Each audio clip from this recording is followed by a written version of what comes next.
Varahi silks మన నెల్లూరులో September 25వ తారీఖున గొప్ప ప్రారంభం.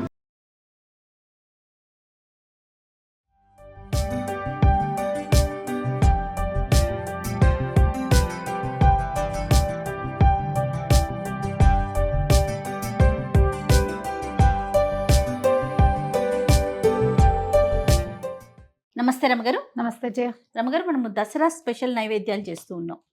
ఇప్పుడు ఏం చూపించబోతున్నాం? కట్టు పొంగల్ చూపిద్దాం. ఓకే అండి. ఈ కట్టు పొంగల్ అంటే మిరియం పొంగల్ అంటారు, పప్పు పొంగల్ అంటారు. ధనుర్మాసం అప్పుడు కూడా చేసుకుంటాం, వెండ్బొంగలి అంటాం.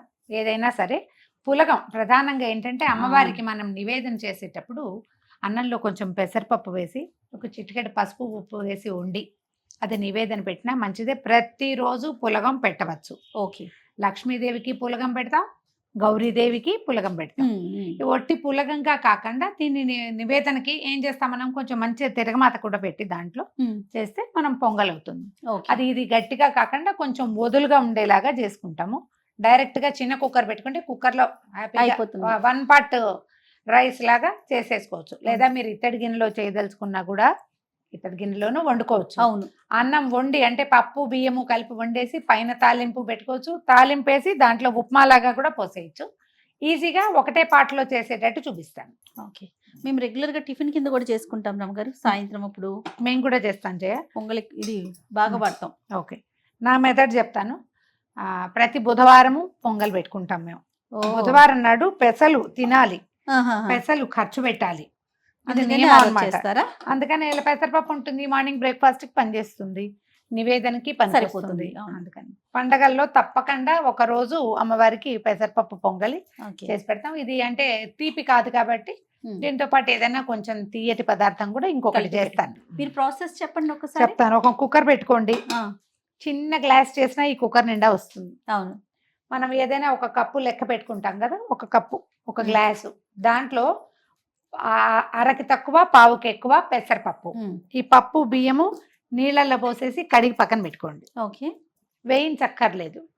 అంటే మన చక్కెర పొంగలికి వేయించాలి, వెండి పొంగలికి పెసరపప్పు వేయించాల్సిన అవసరం లేదు.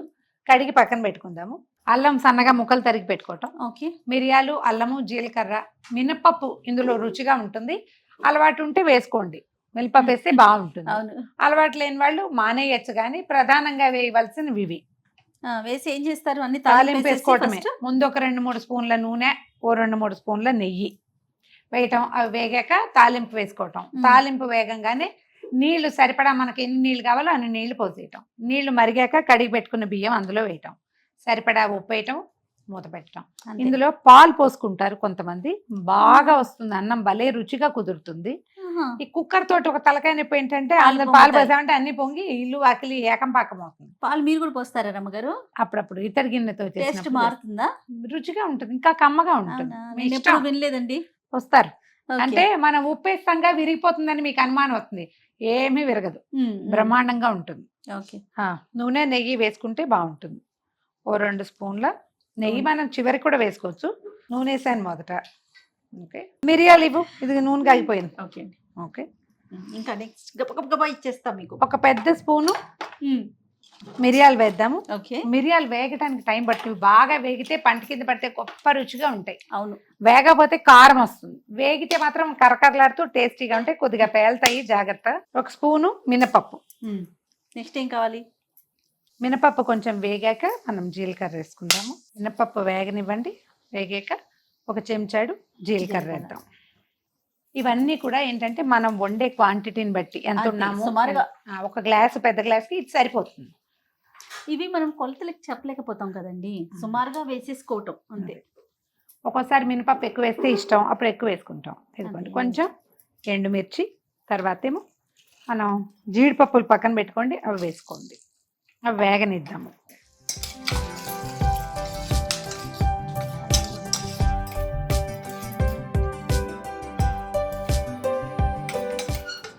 ఇవి ఒక్క రవ్వ ముదురు వేపు వస్తేనే బాగుంటుంది. తర్వాత అల్లం సన్నగా ముక్కలు తరిగి పెట్టాం, ఇవి వేసేసుకుంటాం. ఇంగువ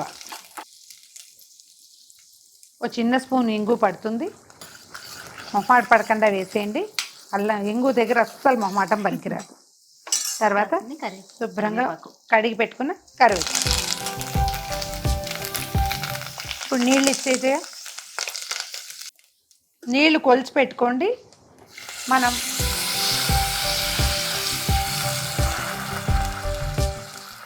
2, 3, 4, 5, 6 బియ్యం కొలత. మనం ఏ కప్తో బియ్యం పెట్టుకున్నాము, ఏ గ్లాస్తో పెట్టాము, దానికి 6 గ్లాసులు నీళ్లు తెరలగాగనివ్వాలి. ఈ లోపల ఏం చేద్దామంటే సరిపడా ఉప్పు వేసి తెరలేక కడిగి పెట్టుకున్న బియ్యము పెసరపప్పు ఇందులో వేయటము, 1 స్పూను నెయ్యి వేసి మూత పెట్టేయటమే. తెరులుతున్నాయి చూడు నీళ్ళు. ఒకవేళ ఈ పొంగలి మనకి గట్టిగా కావాలి అంటే గరిటతో ఇట్లా పెట్టుకునేదాకా లూజ్గా పనికిరాదు అనుకుంటే నీళ్లు తగ్గించుకుంటే సరిపోతుంది. అది మన బియ్యాన్ని బట్టి కూడా. మరీ పాత బియ్యం అనుకో నీళ్ళు ఎక్కువ పడతాయి. అవును.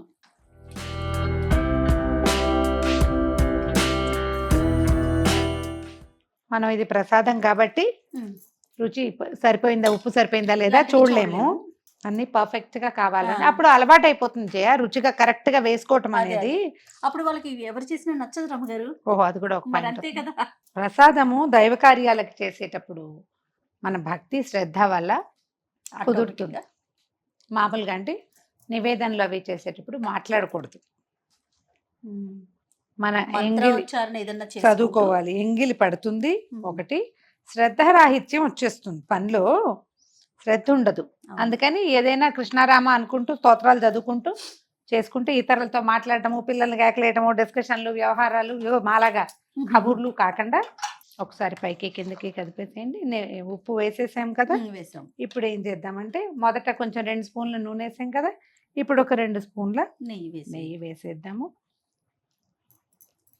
ఇంకా మనం ఏం లేదు, ఆ వేసేటప్పుడు అదే దేవుడికి చూపించేటప్పుడు కొద్దిగా ఒక చుక్క నేర్చుక్క వేసి నివేదన చేసేసుకోవచ్చు.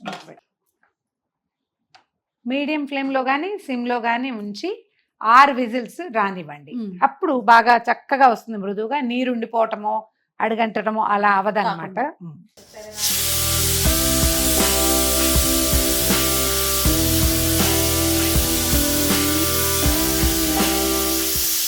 కుక్కర్ చల్లారిపోయింది చూడు, ఇదిగో వచ్చేస్తుంది. గుమగుమలాడుతుంది చూడు పొంగలి.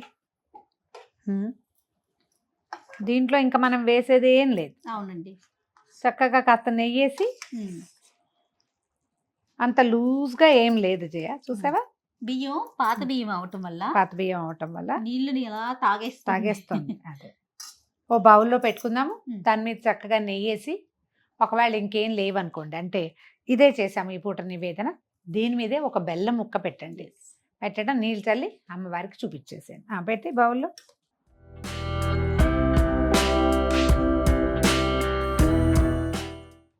ఏ రోజు చేస్తారు అమ్మగారు మీరు దసరాలో? ఇది ఒక రోజు లెక్క ఉంటుంది జయ. మామూలుగా ఈ అన్ని రోజులు కూడా మనం పులగం చేసి పెట్టచ్చు అమ్మవారికి. ఫలానా రోజు అని ఈ పొంగల్తో పాటు దీంతో ఇంకొక తీపి పదార్థం కూడా చేయాల్సి వస్తుంది. కాబట్టి ఏ రోజున చేసుకున్నా దీనికి ఇదేం లేదు. కొన్ని దేవాలయాల్లో ఫలానా రోజు పెసరపప్పు పొంగలి అన్న నియమం ఉంటుంది, ఉన్నది చెప్తారు చెప్పబడతాయి. మనం అవతారాలు చెప్పుకున్నప్పుడు చెప్దాం. అది ఘుమఘుమలాడే కట్టు పొంగలి, కమ్మని కట్టు పొంగలి. కట్టు పొంగలి, మిరియం పొంగలి, పెసరపప్పు పొంగలి, వెండి పొంగలి, ఇష్టం ఏదైనా సరే ప్రతిరోజు కూడా ఇది చేసి పెట్టుకోవచ్చు. మిగతా ఏ నైవేద్యం చేసినా దాంతో పాటు పులగం లాగానో లేకపోతే ఇట్లాగా తిరగమాత పెట్టుకుని కొంచెం గుమగుమలాడేలాగా చేసుకొని నివేదన చేసుకోవచ్చు. మీ అవకాశాన్ని బట్టి చేసుకోండి. నెయ్యి నూనె ఒకేసారి వేసేసుకుంటే చూడండి, అన్నం చక్కగా కనపడుతుంది, బాగుంటుంది రుచిగా. సో ప్రేక్షకులందరికీ మరొకసారి దసరా శుభాకాంక్షలు.